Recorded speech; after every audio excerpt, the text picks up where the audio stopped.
तो भाई, डॉक्टर ने सनवू को बताया कि उसके डैड की सर्जरी बहुत मुश्किल है और सिर्फ सर्जरी का खर्चा ही 100 मिलियन वॉन से ज्यादा होगा और सर्जरी के बाद कई सालों तक महंगा इलाज और रिहैबिलिटेशन भी करना पड़ेगा। ये सब सुनकर सनवू का दिल टूट गया भाई।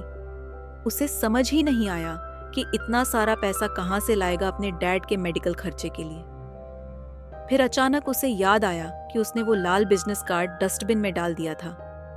वो तुरंत भागा, वापस अपने कमरे में जाकर वो कार्ड ढूंढने के लिए। कुछ मिनट दौड़ने के बाद वो रूम 202 पहुंचा, लेकिन ये क्या, डस्टबिन में कुछ भी नहीं था। लगता था कि सब फेंक दिया गया है। बेचारा सनवू फिर से रोने लगा, खुद को दोष देने लगा कि ये सब उसकी गलती है। अपने पापा से माफी मांगते हुए कहता है, अब मेरे पास कुछ नहीं बचा करने के लिए। रोते रोते बोलता है, शायद अच्छा होता अगर मैं मर ही जाता। और तभी भाई साहब चश्मे वाले आ जाते हैं। वो पूछते हैं, क्या तुम लाल बिजनेस कार्ड ढूंढ रहे हो? सनवू तुरंत पूछता है, कितना पैसा दे सकते हो? चश्मे वाला बंदा, जिसे अब हम किम कहेंगे, अपने चश्मे को ठीक करते हुए कहता है, अगर तुम जीत गए तो कम से कम 10 अरब वॉन, और अगर नहीं भी जीते तो भी अगर तुम फेमस हो गए तो पैसे की कोई कमी नहीं होगी। किम पूछता है, तो क्या अब तुम हमारे साथ काम करने में इंटरेस्टेड हो? दूसरे सीन में एक ऑफिस के अंदर किम ने सनवू को एक कॉन्ट्रैक्ट दिया साइन करने के लिए। किम बोलता है, आराम से पढ़ लो, जब तैयार हो तब साइन कर देना। सनवू डॉक्यूमेंट उठाता है और देखता है फाइटिंग वार्ड लिखा हुआ है। उसे ये जानने की जिज्ञासा होती है कि ये क्या है। किम समझाता है, ये एक अंडरग्राउंड फाइटिंग टूर्नामेंट है जहां फाइटर्स लड़ते हैं जो हॉस्पिटल से दिए गए जबरदस्त डोपिंग ड्रग्स लेते हैं। सनवू हैरान होकर कहता है, डोपिंग? मैं ये सब नहीं करता। किम फिर भी ड्रग्स दिखाता है और कहता है, ये बस सिंपल डोपिंग ड्रग्स नहीं हैं भाई, इनके अलग अलग टाइप्स हैं जो एक बूढ़े आदमी को भी मॉन्स्टर बना सकते हैं, बिल्कुल मौत के करीब से वापस। लेकिन सनवू कहता है, मैं ये सब नहीं करूंगा। किम रिलैक्स मोड में बोलता है, ठीक है भाई, डोपिंग ऑप्शनल है, तुम्हें जबरदस्ती नहीं करेंगे। फिर सनवू पूछता है, तुम हो कौन भाई? किम अपने चश्मे को फिर से ठीक करते हुए कहता है, मेरा इंट्रोडक्शन रह गया। मैं किम मिनाक हूँ, एक स्काउट जो एक बहुत ही इंपॉर्टेंट आदमी के लिए काम करता है। लेकिन किम कहता है, भाई अभी पहचान का चक्कर छोड़ो, अभी जरूरी बात है डोपिंग। और बोलता है, अब तक कोई भी फाइटर बिना डोपिंग के नहीं जीता। लेकिन सनी वू अपनी जिद पर अड़ा रहता है कि डोपिंग नहीं करेगा। किम आखिरकार बोलता है, चल यार, अब डोपिंग की बात नहीं करेंगे, जब अंदर आओगे तब सब समझ में आ जाएगा। हारिना में सनवू सोच रहा था, ये बंदा मेरी सुन ही नहीं रहा, मैं डोपिंग में इंटरेस्टेड नहीं हूं। किम ने फिर सोचा कि उसे सनवू को समझाना पड़ेगा कि फाइटिंग वार्ड में चीजें कैसे काम करती हैं। तो उसने सनवू से कहा कि अगर वो टूर्नामेंट पास करके टॉप 20 में पहुंच जाता है तो उसे एक स्पॉन्सर चुनने का मौका मिलेगा। उस समय वो उस बहुत इंपॉर्टेंट इंसान को अपना स्पॉन्सर चुन सकता है जिसे वो रिप्रेजेंट करेगा और फिर जीत की तरफ उनके साथ बढ़ सकता है। इतना सिंपल है। सनवू ने कहा, जो भी तुम कह रहे हो मुझे समझ में आ रहा है, बस मुझे पैसे दे दो, क्योंकि मुझे सिर्फ पैसे चाहिए। लेकिन किम ने उसे बताया कि जो वो मांग रहा है वो मुश्किल है, क्योंकि उसे पैसे सिर्फ टूर्नामेंट के जरिए ही मिलेंगे। ये सुनकर सनवू गुस्से में आ गया। उसने चिल्लाकर कहा, क्या तुम मजाक कर रहे हो? फिर मुझे तुम्हारे साथ काम क्यों करना चाहिए अगर मुझे कोई एडवांस पेमेंट नहीं मिल सकता? किम ने उसे शांत होने के लिए कहा और बोला, तुम्हें अपने पेरेंट्स की सर्जरी के लिए पैसे चाहिए और उन्हें सुरक्षित रखना है, सही? सनवू हैरानी से पूछता है, तुम्हें यह सब कैसे पता चला? किम ने इसका जवाब नहीं दिया, बल्कि उसने कहा, जब तक तुम मेरे बॉस के लिए लड़ोगे, तुम्हारे पेरेंट्स की सुरक्षा, उनकी सर्जरी और इलाज का पूरा ध्यान रखा जाएगा, यहाँ तक कि कर्ज लेने वाले भी तुम्हें तंग नहीं करेंगे। सनवू किम की बातों से प्रभावित हो गया और उससे पूछा, मैं तुम्हारे ऊपर कैसे भरोसा कर सकता हूँ? तभी अचानक उसे अपनी माँ का फोन आया। उसने कॉल उठाई और फौरन पूछा, माँ, सब ठीक है ना? उसकी माँ ने उसे बताया कि उसने सुना कि सन वू ने अपने डैड के अस्पताल के बिल्स भर दिए हैं और बॉडीगार्ड्स भी भेजे हैं। ये सुनकर सन वू खुद हैरान हो गया क्योंकि उसे याद ही नहीं था कि उसने ये सब कब किया। किम ने फिर कहा, चिंता मत करो, तुम्हारे पेरेंट्स के लिए एक सुरक्षित घर पहले ही तैयार किया जा चुका है। उसने सन वू से कहा, ईमानदारी से कहूं तो हमारे पास तुम्हारे अलावा और कोई ऑप्शन नहीं है।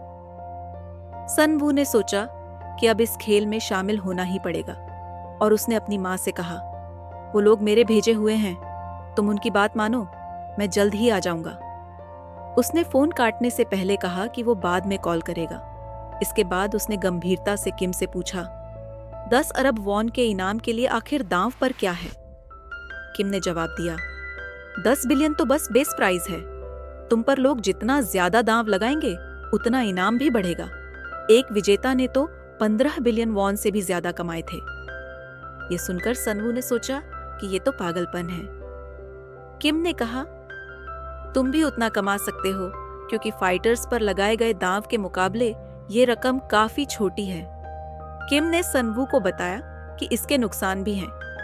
उसने कहा कि कई कंटेस्टेंट्स या तो अपाहिज हो जाते हैं या अपनी जान गंवा देते हैं। पिछले टूर्नामेंट में से सिर्फ 10% कंटेस्टेंट्स ही बिना चोट के बाहर निकले थे। सन वू हैरान होकर बोला, ये पागलपन है, इतने लोग कैसे मर सकते हैं और फिर भी ये बात पब्लिक को कैसे नहीं पता चलती? किम ने कहा, इसीलिए तो इसे सीक्रेट रखा जाता है क्योंकि इतने लोग मरते हैं और जैसे ही तुम इन डॉक्यूमेंट्स पर साइन करोगे, सबसे पहले हम तुम्हारी मौत का अलीबी तैयार करेंगे। जो कुछ किम ने कहा वो सुनकर सन वू चौंक गया। किम ने बताया कि हॉस्पिटल इस टूर्नामेंट को होस्ट करता है क्योंकि ये मौत का अलीबी तैयार करने के लिए सबसे सही जगह है। उसने ये भी बताया कि तुम अपनी मौत का अलीबी खुद बना सकते हो, जैसे किसी खास जगह पर कैमरे में कैद हो जाना या अपने नाम से कोई खरीदारी करना। इसके बाद चाहे गुमशुदगी हो, बीमारी हो, गिरकर मरना हो या ड्रग्स के साइड इफेक्ट्स, कोई भी मौत नकली बनानी आसान हो जाती है। सन वू ने फिर कहा, और अगर मैं इसे रिपोर्ट कर दूं तो? और फिर पूछा, तुम मुझे यह सब क्यों बता रहे हो? किम ने जवाब दिया, तुम्हें पागल ड्रग एडिक्ट की तरह दिखाना कोई मुश्किल काम नहीं है। और क्या तुम सोचते हो कि कोई एक पागल आदमी की बात सुनेगा जो एक ऐसे टूर्नामेंट के बारे में रिपोर्ट कर रहा है जो अस्तित्व में ही नहीं है? किम ने यह भी कहा कि रिपोर्टिंग की कोई चिंता नहीं है क्योंकि तुम रिपोर्ट करने से पहले ही मरे हुए घोषित हो चुके रहोगे और यही इस हॉस्पिटल सिस्टम की खूबसूरती है। फिर किम ने सन वू से कहा, तुम्हारा इसमें हिस्सा लेना पूरी तरह से तुम्हारा निर्णय है, और पूछा कि क्या वो अब डॉक्यूमेंट्स पर साइन करना चाहता है क्योंकि ज्यादातर लोग इसे करने में कुछ दिन लगाते हैं। लेकिन सन वू ने बिना सोचे समझे कहा कि उसे किसी दिन की जरूरत नहीं है, उसने पहले ही फैसला कर लिया है कि वो साइन करेगा। हालांकि उसने किम से कहा कि वो अपना वादा पूरा करे। किम ने एक शातिर मुस्कान दी। सन वू को हैरानी तब हुई जब अचानक एक नर्स पीछे से आई और उसे इंजेक्शन दे दिया।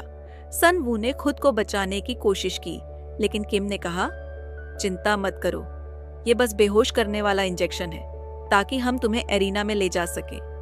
फिर उसने कहा, याद रखना सन वू, तुम्हारे पेरेंट्स की देखभाल तब तक ही होगी जब तक तुम टूर्नामेंट में हिस्सा ले रहे हो, इसलिए जीतने की पूरी कोशिश करो और अपने सारे प्रॉब्लम्स सॉल्व कर लो। इसके बाद सन वू बेहोश हो गया।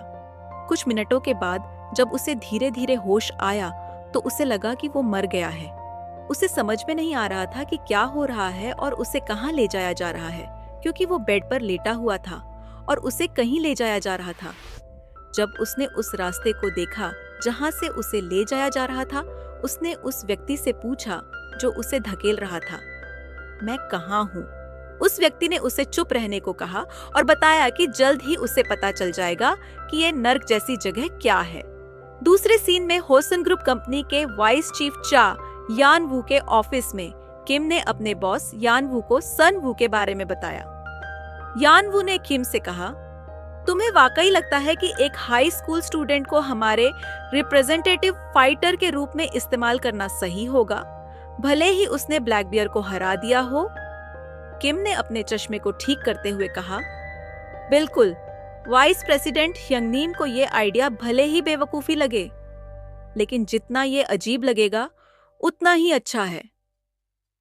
अगर हमें वाइस प्रेसिडेंट को इस फाइटिंग वार्ड में अपने दांव लगाने के लिए राजी करना है, तो हमें चाहिए कि वो हमें कम आंके। यान वू ने किम से पूछा, क्या तुम ये कहना चाहते हो कि सिर्फ इस एक स्टूडेंट से हम ह्यंगनीम को गिरा सकते हैं? किम ने कहा कि यह संभव है, क्योंकि जब उन्होंने सन वू का शरीर चेक किया, जिसने ब्लैक बियर की हड्डियां तोड़ने वाली तकनीक को सहन किया था, तो उसकी हालत अविश्वसनीय थी। लेकिन यान वू को समझ नहीं आया कि इसका मतलब क्या था। उसी समय फाइटिंग वार्ड में सना वू को होश आया, लेकिन उसे नहीं पता था कि वो कहाँ है और वो व्यक्ति कौन है जो उसे कुचलने की कोशिश कर रहा था। लेकिन जब उसे होश आया तो वो लगभग कुचला जा चुका था। सौभाग्य से एक गार्ड ने उस व्यक्ति से कहा जो उसे कुचलना चाहता था, पीछे हटो, नहीं तो गोली मार देंगे। वो व्यक्ति तुरंत पीछे हट गया, जबकि सनवू जमीन पर पड़ा हुआ था और वहां ड्रोन उड़ रहे थे। एक ड्रोन सनवू के पास आया ताकि यह सुनिश्चित किया जा सके कि वो जाग चुका है। सनवू को नहीं पता था कि वो कहाँ है, लेकिन सबसे अजीब बात यह थी कि उसने स्कूल की यूनिफॉर्म पहनी हुई थी, जबकि उसने ये खुद नहीं पहनी थी। फिर ड्रोन के जरिए एक घोषणा हुई कि पहला राउंड अब शुरू होगा। उन्हें बताया गया कि पहला राउंड डोपिंग टेस्ट राउंड है, जो यह तय करेगा कि 200 फाइटर्स में से कौन मुख्य बैटल एरिना में जाएगा। उन्हें बेतरतीब ढंग से विभिन्न प्रकार के डोपिंग एजेंट्स दिए जाएंगे जो शरीर की किसी खास क्षमता को बढ़ाएंगे। और फिर वीआईपीज जो इस ब्रॉडकास्ट को देख रहे थे, उन्हें बताया गया कि अब वे अपने दांव लगा सकते हैं। अब से हर फाइटर के पास अपने अपने डोपिंग सेट्स होंगे। दूसरी ओर वह आदमी बड़े उत्साह से अपने डोपिंग गन से खुद को इंजेक्ट करने के लिए तैयार हो गया, जबकि सन वो सोच रहा था कि उसने अपने माता पिता से किए वादे को तोड़ दिया है, जिसमें उसने उनसे वादा किया था कि वह लड़ाई नहीं करेगा और स्कूल से ग्रेजुएट होगा। लेकिन उसने ठान लिया कि वह अपना आखिरी वादा, यानी ड्रग्स का इस्तेमाल न करने का वादा नहीं तोड़ेगा। अचानक उसने देखा कि वह आदमी पहले ही खुद को डोपिंग गन से इंजेक्ट कर चुका था और खून की उल्टी कर रहा था। कुछ समय के लिए उसे अपने पूरे शरीर में अजीब सा महसूस हुआ, लेकिन जल्द ही उसने डोपिंग के प्रभाव को महसूस करना शुरू किया और उसके शरीर में उठ रही शक्ति का आनंद लेने लगा। सनवू को यह सब देखकर समझ में नहीं आ रहा था कि यह क्या हो रहा है, लेकिन तभी अचानक वह आदमी उसके चेहरे को कुचलने के लिए कूद पड़ा। सनवू ने तुरंत खुद को बचा लिया और वह आदमी दीवार से जा टकराया। टक्कर इतनी जोरदार थी कि दीवार टूट गई। सनवू को बिल्कुल अंदाजा नहीं था कि वह आदमी अचानक इतना ताकतवर कैसे हो गया, क्योंकि कुछ समय पहले तक वह बेहद कमजोर दिख रहा था और उसके शरीर पर कोई मांसपेशियां भी नहीं थी। सनवू सोचने लगा कि शायद डोपिंग ने उसकी मांसपेशियों को मजबूत कर दिया है। ड्रोन ने घोषणा की कि उस आदमी ने अपनी शक्ति को सफलतापूर्वक बढ़ा लिया है। वह आदमी खुशी से हंस पड़ा और कहा, शुक्र है कि मैंने पावर डोपिंग जैकपॉट मारा। ये शर्म की बात है कि मैं अभी यहाँ से नहीं जा सकता, वरना मैं उन लोगों को कुचल देता जो मुझे कमजोर और हारा हुआ समझते थे। फिर उसने अपनी जगह छोड़ी और पलक झपकते ही सनवू के सामने आकर खड़ा हो गया। वह बोला, अब मैं इस छोटे बच्चे को कैसे मारूं जिससे मुझे मजा आए? लेकिन सनवू ने तेजी से उसके चेहरे पर एक घूंसा मारा, जिसके कारण वह तुरंत पीछे हट गया। उस आदमी को यह हल्का पंच बहुत बुरा लगा और वह गुस्से में आ गया। उसे लगा कि सनवू भी उसे उसी तरह नीचा दिखा रहा है जैसे उसके दोस्त करते थे, लेकिन सनवू को उसकी बातों से कोई फर्क नहीं पड़ा। दरअसल वह आदमी की ताकत और कमजोरियों का आकलन कर रहा था। उसने खुद से कहा कि ऐसा लग रहा है कि उस आदमी की रिएक्शन स्पीड नहीं बढ़ी है, तो अगर वह धीरे धीरे दूरी घटाकर कोई मौका निकाल सके तो उसे हराने का मौका मिल सकता है। लेकिन तभी वह आदमी अचानक पूरी रफ्तार से उसकी तरफ भागा और जोर से टकराया। उस पल सनवू समझ गया कि वह इस जैसे राक्षस का सामना लंबे समय तक नहीं कर सकता। इसलिए उसने किसी तरह उस आदमी के चेहरे पर निशाना साधने का फैसला किया। सनवू ने बड़ी कुशलता से हवा में अपने संतुलन को दोबारा हासिल करने की कोशिश की, लेकिन उस आदमी ने उसे फिर से एक जोरदार मुक्का मारा जिससे उसके मुंह से खून निकलने लगा। आदमी ने सनवू को सांस लेने का भी मौका नहीं दिया और जब तक सनवू पहली चोट से उबर भी नहीं पाया तब तक उसने सनवू के पैरों को हवा में पकड़कर उसे जमीन पर पटक दिया। वह खुशी से सनवू से बोला, मुझे तुम्हारी हरकतें देखने की भी जरूरत नहीं है, मुझे बस अपनी ताकत से तुम्हें कुचलना है। सनवू इस समय बिल्कुल असहाय था, क्योंकि इतने गहरे घावों से कोई और इंसान मरने के करीब पहुंच चुका होता। लेकिन सनवू के पास तो प्लॉट आर्मर था। उसे कुचलने का एहसास बहुत अच्छा लग रहा था। उसने सनवू से कहा, चलो देखें कि एक इंसान को कितना कुचला जा सकता है। फिर वह सनवू को पूरी तरह से नष्ट करने के इरादे से कूद पड़ा। हवा में रहते हुए उसने उत्साह से कहा, उन सभी को बता दो जिन्होंने मुझे नीचा दिखाया था कि अब मैं राजा हूं। और फिर उसने सनवू की छाती पर जोर से वार किया। उसने सनवू को अजीब तरह से कहा, किसी को कुचलने का सबसे अच्छा हिस्सा निश्चित रूप से उनकी पसलियों को तोड़ना है। कुछ घंटे पहले यानवू के ऑफिस में किम ने यानवू से कहा था कि जब सनवू ब्लैक बियर के बोन क्रशिंग अटैक से बच गया था तो उनके शरीर की जांच की गई और जो उन्होंने पाया वह अविश्वसनीय था। उन्होंने पाया कि सनवू की हड्डियों की घनत्व सामान्य व्यक्ति से 10 गुना अधिक है। इसका मतलब यह था कि सनवू की हड्डियां इंसानों जैसी नहीं हैं और सामान्य हमले उसे नुकसान नहीं पहुंचा सकते। इस बीच जब वह आदमी सनवू पर कदम रखकर उसे कुचलने का आनंद ले रहा था, सनवू ने उसके पैर को पकड़ लिया और कुशलता से उसकी पकड़ से बाहर निकल गया। आदमी ने हवा में सनवू के खुले हुए पैर को पकड़ने की कोशिश की, लेकिन सनवू ने तुरंत अपने पैर की स्थिति बदल ली और तुरंत दूरी बना ली।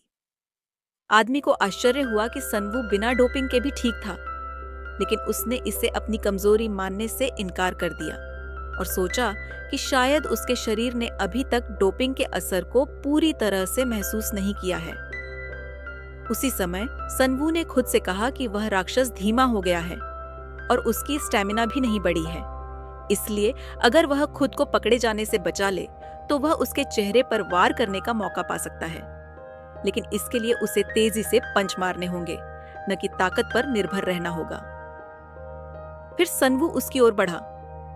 आदमी खुश था कि सनवू उसकी ओर आ रहा है, इसलिए उसने अपने हाथ से एक जानलेवा वार करने की सोची, लेकिन सनवू ने जल्दी से उसे चकमा दिया और बाएं हाथ से एक तेज पंच मारा। आदमी ने तुरंत बाएं हाथ से पलटवार करने की कोशिश की, लेकिन सनवू ने फिर से चकमा दिया और दाएं हाथ से एक और तेज पंच मारा, जिससे और अधिक नुकसान हुआ।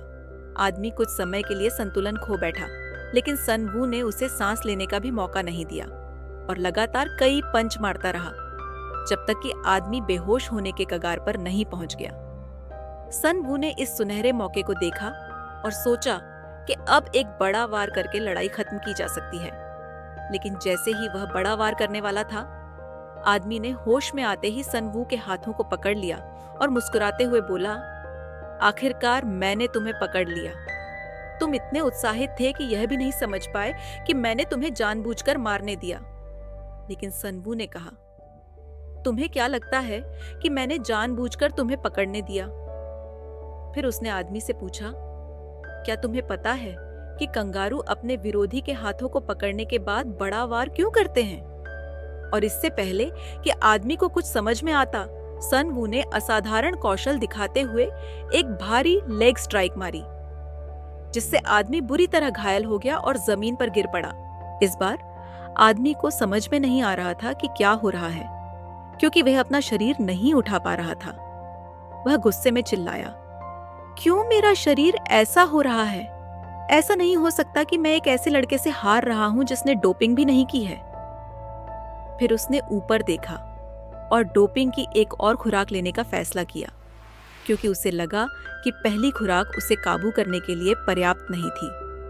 सनवू ने जब उसे दूसरी खुराक लेते देखा तो उसे रोकने की कोशिश की, लेकिन इससे पहले कि वह उसे रोक पाता, आदमी ने खुद को इंजेक्ट कर लिया था।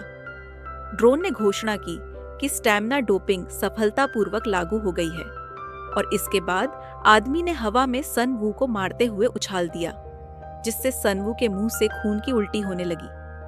आदमी यहीं नहीं रुका। उसने सनवू को हवा में पकड़ लिया और उसे जमीन पर पटक दिया।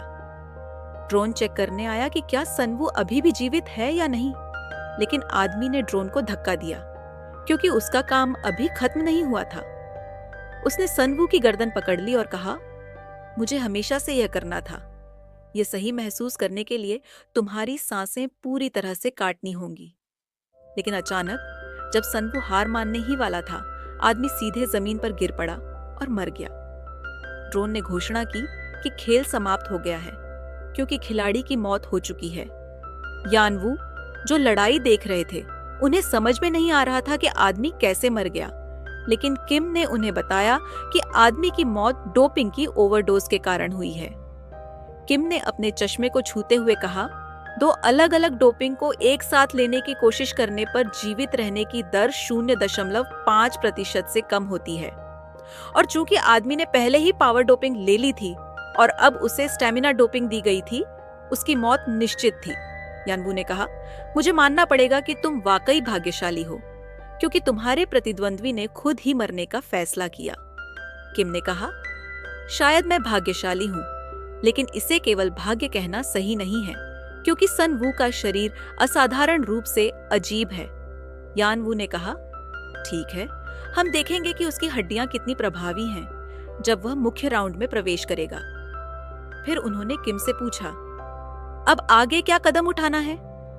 किम ने फिर से अपने चश्मे को छूते हुए कहा, चूंकि सनवू ने डोपिंग राउंड टेस्ट पास कर लिया है, इसलिए उसे तुरंत इलाज मिलेगा और फिर वह उन बचे हुए राक्षसों से मिलेगा जिन्होंने हर तरह की शक्तियां हासिल की हैं। कुछ देर बाद सन वो उपचार कक्ष में बैठा सोच रहा था, वह आदमी सच में मेरी वजह से मर गया? लेकिन उसने खुद को कमजोर मानसिकता रखने से रोक, क्योंकि वह अकेला है जो अपनी माँ और पिता को बचा सकता है। वह विचारों में खोया हुआ था जब ड्रोन उसके पास आया और उसने घोषणा की कि सभी खिलाड़ी जिन्होंने राउंड पास किया है अब तैयार हैं। उन्हें अब लॉबी की ओर बढ़ना चाहिए। वहां मौजूद एक सहायक ने उसे बताया कि अब से गाइड उसे हर उस चीज की जानकारी देगा जिसके बारे में वह उत्सुक है, और जब तक वह गाइड का पालन करेगा वह सुरक्षित रहेगा। उसे यह भी चेतावनी दी गई कि कोई मूर्खता न करे क्योंकि सभी गाइड्स घातक हथियारों से लैस हैं। उसे एक गाइड के रूप में काम कर रहे ड्रोन द्वारा लॉबी की ओर ले जाया जा रहा था। चलते समय वह सोचने लगा कि यह जगह आखिर कहाँ है। शायद यह किसी तरह की भूमिगत गुफा है।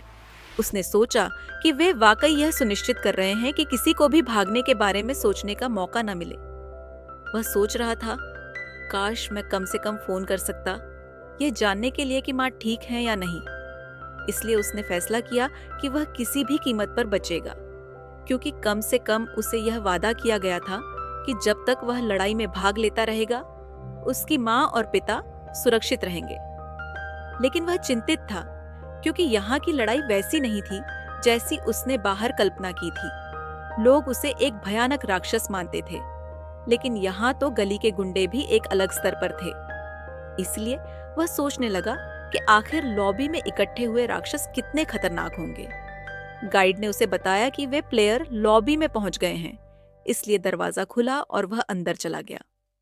एक घोषणा की गई कि सभी खिलाड़ी लॉबी में प्रवेश कर चुके हैं, इसलिए अब वे खेल की शुरुआत 124 प्रतिभागियों के साथ करेंगे।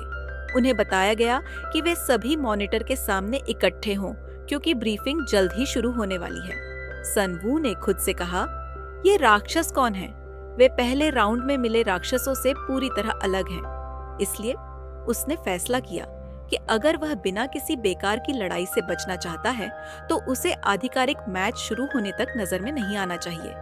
लेकिन हैरानी की बात यह हुई कि कोई उसे देखने आया। उस व्यक्ति ने सनवू से कहा, अरे हाई स्कूल के लड़के, तुम यहाँ तक कैसे पहुंचे? क्या यह बड़ा भाई तुम्हारे साथ थोड़ी मस्ती करे? सनवू सोच रहा था, मेरे इस यूनिफॉर्म की वजह से मैं नजरअंदाज नहीं हो पा रहा। इसलिए वह सोच रहा था कि ब्रीफिंग जल्दी शुरू हो जाए, क्योंकि वह किसी बेकार की लड़ाई में नहीं उलझना चाहता था। उसी समय एक और समूह जिसमें एक जोकर जैसा व्यक्ति और एक केकड़ा जैसा व्यक्ति था, हंस रहे थे। जोकर ने केकड़ा से कहा कि उसने सुना है कि हाई स्कूल का लड़का इसलिए क्वालिफाई कर गया क्योंकि उसके प्रतिद्वंद्वी ने पहले राउंड में खुद ही अपनी डोपिंग की ओवरडोज ले ली थी। केकड़ा ने कहा, तो उसने अभी तक डोपिंग नहीं की है? जोकर ने जोड़ा, यह देखकर कि उसे स्कूल यूनिफॉर्म में रखा गया है, इसका मतलब है कि अमीर लोग शायद कुछ बेकार तमाशा देखना चाहते हैं। केकड़ा ने फिर सनवू के साथ मस्ती करने का फैसला किया क्योंकि वह बोर हो रहा था, लेकिन जोकर ने घबराकर उसे बताया कि सिर नीचे रखो और चलते बनो, क्योंकि लगता है कि किसी और की भी नजर उस पर है। किसी ने फिर सनवू को पीछे से बुलाया और कहा, तुम्हें जवाब देना चाहिए जब कोई पूछता है कि क्या तुम खेलना चाहते हो। उसने फिर सनवू के सिर पर हाथ रखा और कहा, मैं तुम्हें मार डालूंगा अगर तुमने जवाब नहीं दिया। सनवू सोच रहा था, यहाँ इन पागलों के बीच बचने के लिए मुझे और भी ज्यादा पागल बनना पड़ेगा। फिर वह जल्दी से मुड़ा और उस व्यक्ति पर हमला करने की कोशिश की, लेकिन उसके आश्चर्य के लिए एक आदमी उसकी मदद के लिए आया और उस बड़े आदमी को रोक दिया। उस आदमी ने बड़े आदमी से कहा, रुको। बड़ा आदमी चिढ़कर बोला, अब क्या? बड़ा आदमी उस व्यक्ति के हाथ को कसकर पकड़ रहा था, लेकिन उस व्यक्ति ने कोई प्रतिक्रिया नहीं दिखाई, बल्कि उसने बड़े आदमी से कहा कि वह हमारे नायक को छोड़ दे, क्योंकि वह सिर्फ एक युवा छात्र है। उसने फिर बड़े आदमी का हाथ जबरदस्ती छुड़ा लिया। बड़े आदमी ने कहा, तुम जैसे एक हाथ वाले व्यक्ति ने डोपिंग की है और मुझसे इस कमजोर लड़के के लिए मुकाबला करने की कोशिश कर रहे हो। सनवू वास्तव में उस आदमी के शब्दों से गुस्सा हो रहा था, लेकिन उसने यह दिखाने का फैसला किया कि उसने कुछ नहीं सुना, क्योंकि यह बेवजह घायल होने से बेहतर था। बड़े आदमी ने फिर उस व्यक्ति को मारने का फैसला किया। सनवू ऐसा व्यक्ति था जो चुपचाप नहीं बैठता जब उसे सताया जा रहा हो, लेकिन उसकी सबसे बड़ी हैरानी तब हुई जब उसने ड्रोन से गोली चलने की आवाज सुनी, और जिस व्यक्ति को गोली मारी गई थी वह बड़ा आदमी था। एक घोषणा की गई कि ब्रीफिंग शुरू होने वाली है, इसलिए जो भी व्यक्ति निर्धारित कार्यक्रम के बाहर नुकसान पहुंचाएगा उसे तुरंत मार दिया जाएगा। सनवू सोच रहा था, वे बिना किसी चेतावनी के इतनी आसानी से लोगों को मार देते हैं। क्या यहाँ कोई सच में जीवित रह सकता है? लेकिन उसके आश्चर्य के लिए एक नकाबपोश व्यक्ति ने स्क्रीन पर जोश के साथ घोषणा की। उस व्यक्ति ने कहा, उन सभी को बधाई जिन्होंने डोपिंग टेस्ट राउंड पास किया। आपने अभी जो राउंड पूरा किया उसमें केवल जीवित रहने तक कोई उन्मूलन नहीं था, लेकिन अब से राउंड हारने का